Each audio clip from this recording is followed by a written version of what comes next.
Afternoon.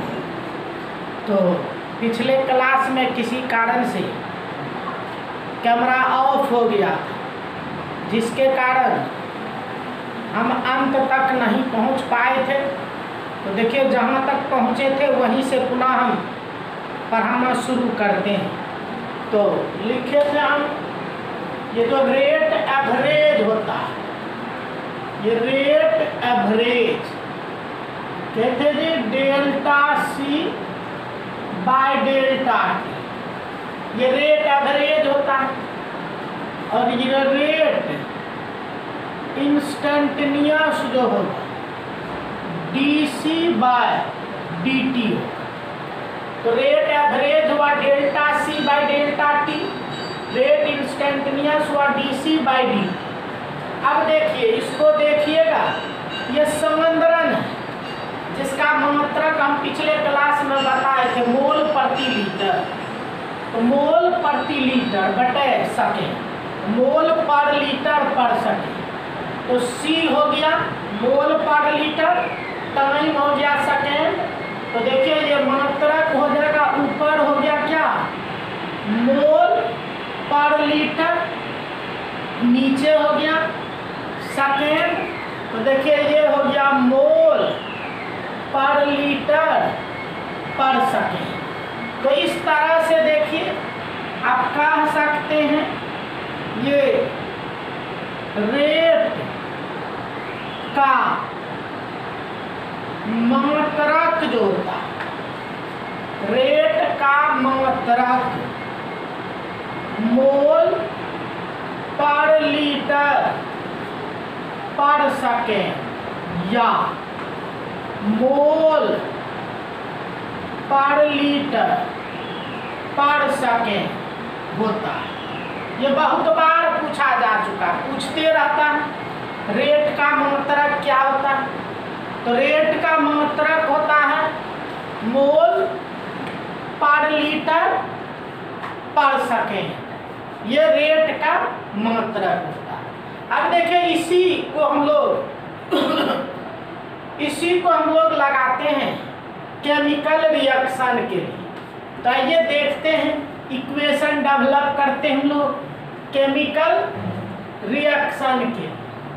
कोई भी chemical reaction है तो लिखिएगा, माना कि एक रासायनिक अभिक्रिया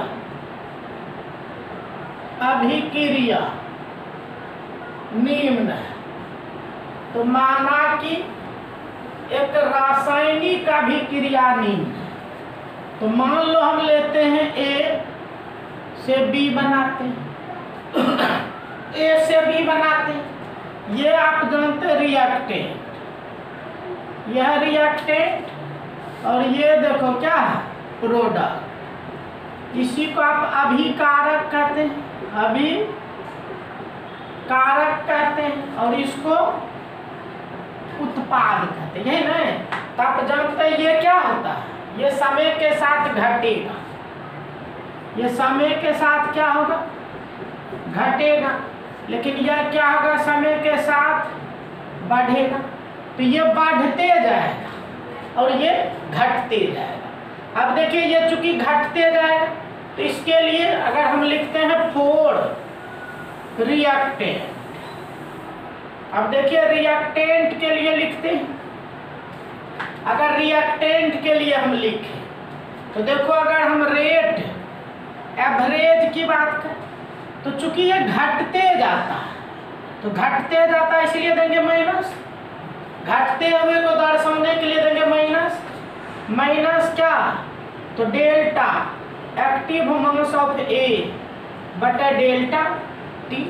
देखिए, रेट एवरेज होगी minus delta active mass A बटा डेल्टा टी। इसी तरह रेट इंस्टेंटेनियस लिखेंगे minus D active mass of A बटे डी। तो देखो, ये लिखे रिएक्टेंट के लिए। इसी तरह आप लिख सकते हैं फॉर प्रोडक्ट। देखिए, अब प्रोडक्ट के लिए लिखते हैं फॉर प्रोडक्ट, और प्रोडक्ट के लिए लिखेंगे तो देखो ये बढ़ेगा, और ये बढ़ेगा तो देखो रेट एवरेज की अगर बात करेंगे प्लस के delta active mass of B बटे डेल्टा टी, और रेट इंस्टेंटेनियस कहेंगे प्लस ये dB बाय dt। तो इस तरह से देखिए आप रिएक्टेंट के लिए लिख सकते हैं, इस प्रोडक्ट के लिए लिख सकते हैं। तो रिएक्टेंट चूंकि घटेगा इसलिए माइनस, और प्रोडक्ट बढ़ेगा इसलिए प्लस। तो इस तरह से देखिए हम लोग कर सकते हैं रिएक्टेंट और प्रोडक्ट के केस में, इस तरह से आप लिख सकते हैं। तो ये था आपका रेट हम लोग लिखे। फिर आगे बढ़ाते हैं पुनः। तो देखो पुनः ए से बी बन रहा, तो मान लेते हैं हम ये T1 समय पे इसका कंसंट्रेशन C1 है, और T2 समय पे ये C2 है। तो C2 आप जानते हैं ये समय के साथ क्या तो घटेगा, तो ये क्या होगा कि ये अधिक हो, ये अधिक होगा, और ये देखो क्या होगा कम होगा। तो ये अधिक होगा ये कम होगा, लेकिन T1 समय पे अगर ये हम C1 मानते हैं और T2 समय पे ये C2 मानते हैं, तो देखो यहाँ क्या होगा यही कम, और ये देखिए अधिक होगा। क्योंकि ये समय के साथ बढ़ता है, तो ये बढ़ते जाएगा ये अधिक हो जाए, ये घटते जाएगा ये कम हो जाए, और कम हो जाएगा। तो अब देखिए हम लिखते हैं एवरेज रेट लिखते हैं। इस पर आपका बहुत सारा सवाल है आपकी किताब में। तो रेट एवरेज, तो पहले लिखते हैं for reactant, for reactant, reactant के लिए लिखते हैं रेट एवरेज। तो रिएक्टेंट के लिए लिखते हैं रेट एवरेज, तो क्या बोले थे रिएक्टेंट में माइनस डेल्टा ए बटे डेल्टा टी लिखें। तो देखो माइनस ए के संवंद्रन का परिवर्तन, और संवंद्रन का परिवर्तन पहले C1 था बाद में C2 था, संवंद्रन का परिवर्तन निकालिएगा तो फाइनल माइनस इनिशियल कहेंगे C2 minus C1, C2 minus C1 बटे डेल्टा टी। तो डेल्टा टी देखो होगा T2 माइनस T1। अब देखिए इसको अंदर ले जाइएगा तो ये प्लस हो जाएगा, तो हम लिखेंगे C1 माइनस C2, तो C1 माइनस C2 बटे T2 माइनस T1। अब देखिए ये क्या हो, तो ये हो गया आपका देखिए C1 माइनस C2, तो पहले अधिक था बाद में कम था, लेकिन कितना से कम घट गया यही बताता है। तो क्या हुआ अभिकारक के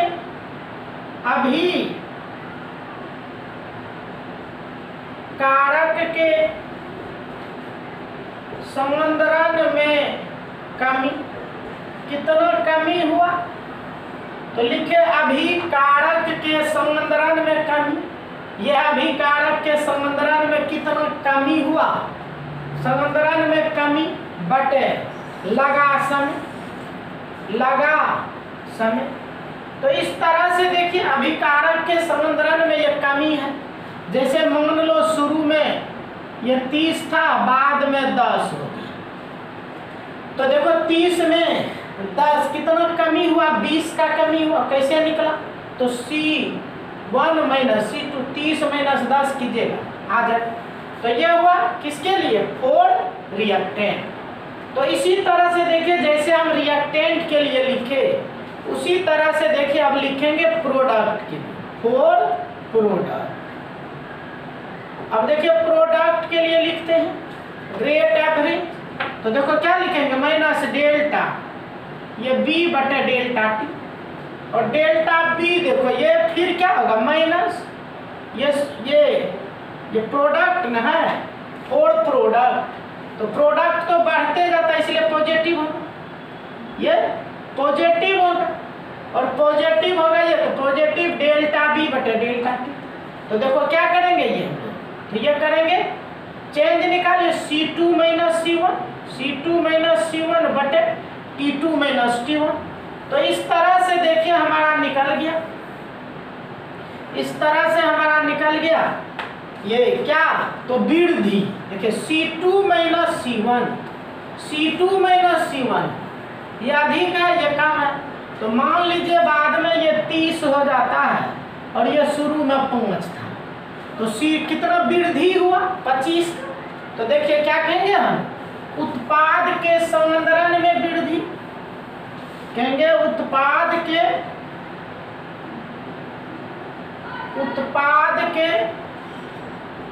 संवरण में वृद्धि बटे लगासन,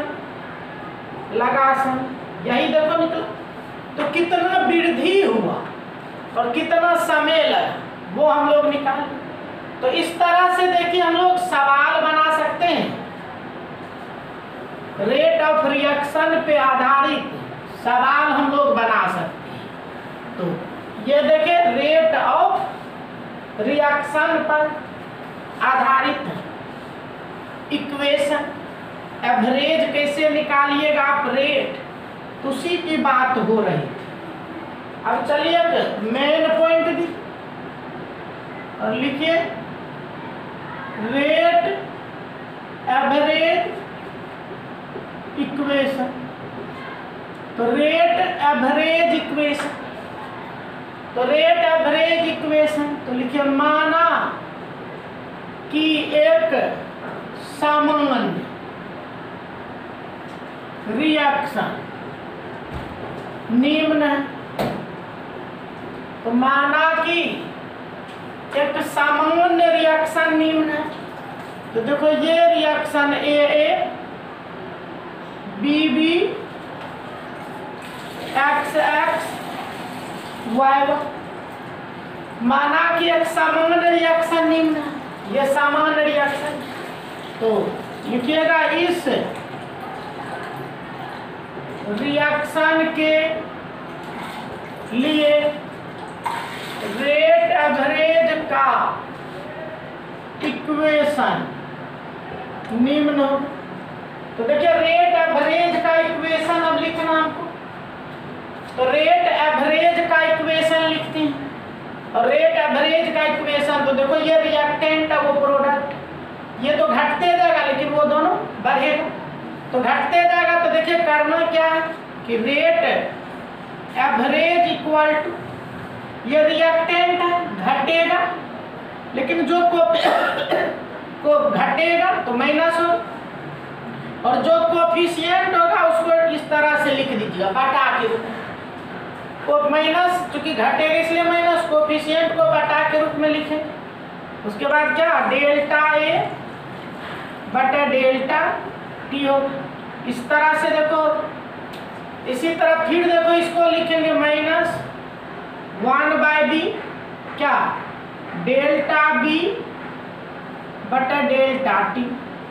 लेकिन अब देखिए ये दोनों प्रोडक्ट में पॉजिटिव होता, plus 1/x delta x by delta T बराबर plus 1/y delta y by delta T। तो इस तरह से देखिए कोई भी रिएक्शन देगा, उस रिएक्शन के लिए ये इक्वेशन आप लिख सकते हैं, और इस इक्वेशन को लिख के आप सवाल बना सकते हैं कि किस रेट से घट रहा है, किस रेट से बढ़ रहा है। जो भी पूछेगा सब का काम आप कर सकते हैं। तो इस तरह से देखिए हम लोग सभी काम को कर लेंगे, तो टोटल काम हम लोग का हो जाएगा इस तरह से। तो ये था हम लोग का। अब चलिए इसी को किसी रिएक्शन में हम लगाते हैं, कुछ एग्जाम्पल देते हैं। तो ये कुछ एग्जाम्पल लिखते हैं। कुछ एग्जाम्पल लिखते हैं। तो एग्जाम्पल कहिए, जैसे लिखते हैं N2 + 3H2 कहते 2NH3। अब इसके लिए हम लोग को रेट एवरेज लिखना। तो रेट एवरेज लिखना, देखिए यहाँ कोई कोफिशिएंट नहीं है, लेकिन रिएक्टेंट माइनस डेल्टा N2 बटे डेल्टा T हो जाए, माइनस डेल्टा N2 बटे डेल्टा T हो गया। ये हो जाएगा इक्वल टू फिर -1/3 डेल्टा H2 बटे डेल्टा T हो गया बराबर, ये प्रोडक्ट है देखो, प्लस 1/2 डेल्टा NH3 बटे डेल्टा T। तो इस तरह से देखिए, कोई भी रिएक्शन आप लिख सकते, जैसे 2SO2 + O2 बन गया 2SO3, 2SO3 बन गया। अब देखिए इस पे आप लिख सकते हैं रेट एवरेज लिखेंगे क्या का, -1/2 डेल्टा SO2/डेल्टा T बराबर, देखिए डेल्टा O2 रिएक्टेंट इसलिए माइनस डेल्टा O2 बटे डेल्टा T बराबर, ये प्लस होगा, प्रोडक्ट है 1/2 डेल्टा SO3 डेल्टा 1/2 डेल्टा SO3/डेल्टा T। तो इस तरह से देखिए कोई भी इक्वेशन देगा, सभी इक्वेशन के लिए आप रेट एवरेज का इक्वेशन ला सकते हैं, ठीक है ना। और रेट एवरेज का जब इक्वेशन आप ले आएंगे तो इस पे आधारित सवाल आप बना सकते हैं। तो इस पे आधारित जो सवाल होगा उसको आप बना सकते हैं। तो सवाल जो है, सवाल इस पे आधारित आपको बनाना है।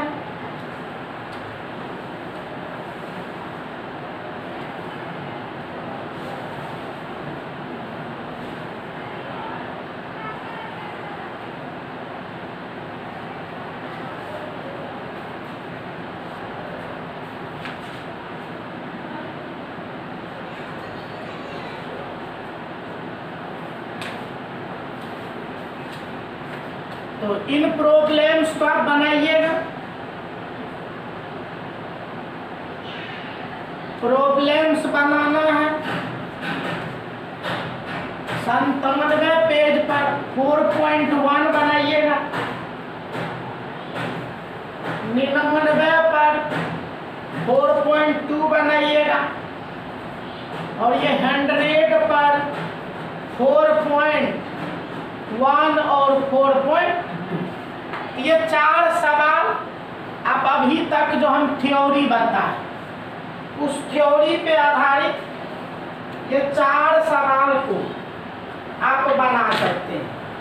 तो इस थ्योरी के लिए जो थ्योरी आपने देखा उस थ्योरी पर आधारित ये 4 सवाल है, इसको आप बनाएंगे, देखेंगे क्या होता है, कैसे बनता है, तो बनाने का प्रयास करेंगे। 4.1 4.2 ये बनाएंगे, ठीक है। तो उसके बाद हम आगे बढ़ते हैं, लिखे फैक्टर्स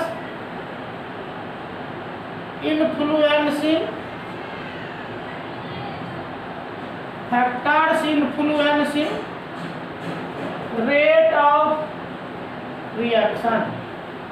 तो रेट ऑफ रिएक्शन को प्रभावित करने वाले कारक, तो कौन कौन से कारक है?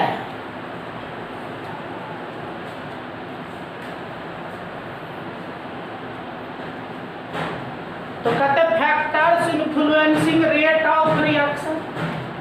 ये रेट ऑफ रिएक्शन को प्रभावित करने वाले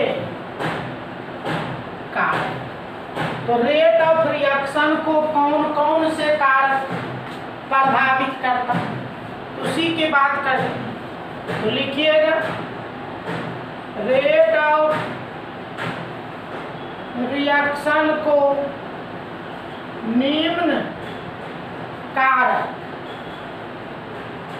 प्रभावित करता। तो रेट ऑफ रिएक्शन को निम्न कारक प्रभावित करता है। देखते हैं कौन सब कारक हैं जो रेट ऑफ रिएक्शन को प्रभावित करता है। तो एक लिखिएगा nature of reactant,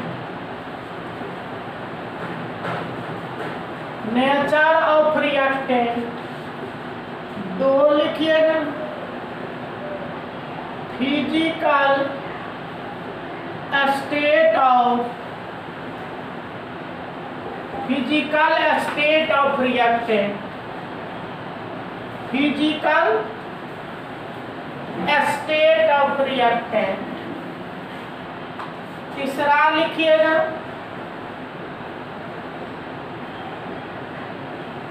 concentration of reactant. चौथा लिखिए कैटालिस्ट। पांचवा लिखिए टेम्परेचर। ये 5 फैक्टर हैं जो रेट ऑफ रिएक्शन को क्या करेगा, प्रभावित करेगा। इसी पांचों पर अब हम लोग को चलना है। तो चलो लिखो पहला देखिए नेचर ऑफ रिएक्टेंट। कहते रिएक्टेंट की प्रकृति, अभिकारक, अभिकारक की प्रकृति। तो अभिकारक की प्रकृति, अब देखिए सबका रिएक्शन करने का रेट अलग अलग। कोई किसी रेट से प्रतिक्रिया करता, कोई किसी रेट से प्रतिक्रिया। तो प्रतिक्रिया करने का रेट सबका अलग अलग होता है। तो सोचिए नेचर पे निर्भर नहीं करता तो सबका सेम होता। तो लिखिए चूंकि अलग अलग अभी कारक का rate of reaction, rate of reaction अलग अलग होता है। अतः स्पष्ट है कि अभी क्रिया का वेग,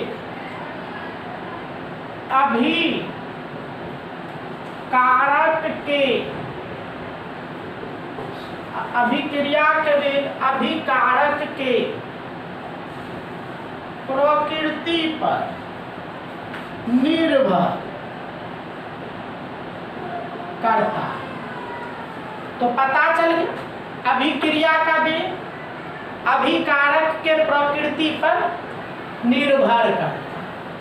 तो एक हो गया हम लोग का, एक देखिए। दो क्या था, फिजिकल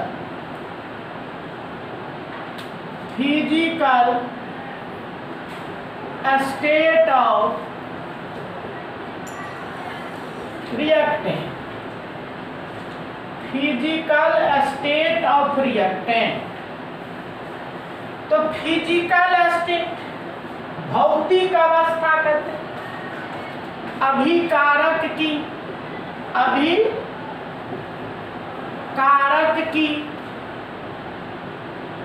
भौतिक अवस्था, अभिकारक की भौतिक अवस्था। तो देखिए अभिक्रिया का वेग अभिकारक के भौतिक अवस्था पर भी निर्भर करता है। भौतिक अवस्था बदल दीजिए, वेग बदल जाए। भौतिक अवस्था, जैसे देखिए ये ठोस है, इसको आप पाउडर बना दीजिए, तो पाउडर बना दीजिए तो देखिएगा इसकी तुलना में इसका रिएक्शन का रेट अधिक होता है। क्यों जी? तो जैसे तोड़ते हैं पृष्ठ क्षेत्रफल बढ़ जाता है, पृष्ठ क्षेत्रफल के बढ़ने के कारण ही अभिक्रिया का वेग बढ़ जाता है। तो यही कारण है ठोस की तुलना में उसका पाउडर जो होता है अधिक क्रियाशील होता है। तो देखिए अभिक्रिया का वेग अभिकारक के भौतिक अवस्था पर निर्भर करता है, क्योंकि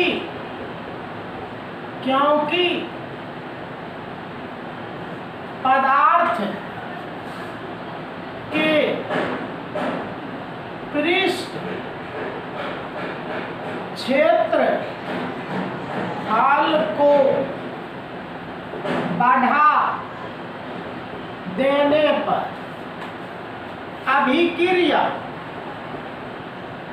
अभिक्रिया का वेग बढ़ जाता है, अभिक्रिया का वेग बढ़ जाता है।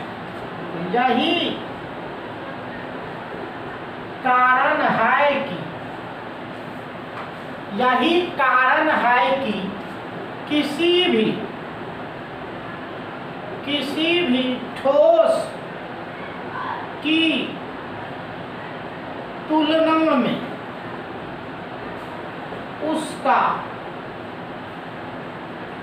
पाउडर अधिक क्रियाशील होता, तो अधिक क्रियाशील होता। तो पृष्ठ क्षेत्रफल जब बढ़ा दीजिए तो अभिक्रिया का वेग क्या होगा? बढ़ जाएगा। तो यही था आपका दूसरा हो गया अभिकारक की भौतिक अवस्था। तो ये दूसरा हो गया। अब नंबर 3 लिखिए, concentration of reactant. Concentration of reactant यहीं से हम लोग नेक्स्ट पार्ट में, तो कंसंट्रेशन ऑफ रिएक्टेंट यहीं से आगे बढ़ेंगे हम लोग। अगला पार्ट आपका यहीं से शुरू हो, ठीक है। ये फिजिकल के यूनिट 4 में हम लोग आ गए। तो आपका ऑफलाइन में भी ये चैप्टर शुरू है, चल रहा है। तो हम लोग यहाँ तक पहुँच गए हैं। अब देखते हैं आगे क्या होता है। तब तक के लिए सभी बच्चे को धन्यवाद।